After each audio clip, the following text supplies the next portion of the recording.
Hello అండి, సింపుల్గా కుక్కర్లో వెజ్ బిర్యానీ ఎలా తయారు చేసుకోవాలో చూపిస్తున్నాను. స్టవ్ ఆన్ చేసి ఒక కుక్కర్ పెట్టుకొని 1 టీ స్పూన్ నెయ్యి అయితే వేసుకున్నాను. నెయ్యి కొంచెం వేడైన తర్వాత హోల్ స్పైసెస్ అన్నీ కూడా వేసుకున్నాను. ఈ బిర్యానీ మసాలా అంతా కూడా ఫ్రై అయిన తర్వాత ఇందులోకి ఒక ఆనియన్ అలాగే చిల్లీస్ కట్ చేసి వేసుకున్నాను. ఈ ఉల్లిపాయ పచ్చిమిరపకాయలు బాగా వేగిన తర్వాత కట్ చేసి పెట్టుకున్న కూరగాయలు అయితే వేసుకోవాలి. అండ్ ఆనియన్స్ త్వరగా ఫ్రై అవ్వడానికి ఇక్కడ నేను కొంచెం సాల్ట్ అయితే యాడ్ చేసుకున్నాను. ఈ విధంగా కూరగాయ ముక్కలన్నీ కూడా వేసుకొని బాగా కలుపుకోవాలి.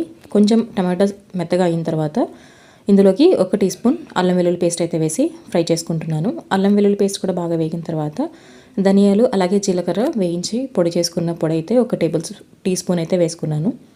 తర్వాత తగిన నీళ్ళు పోసుకొని ఎసురు బాగా మరిగిన తర్వాత ఒక అరగంట సేపు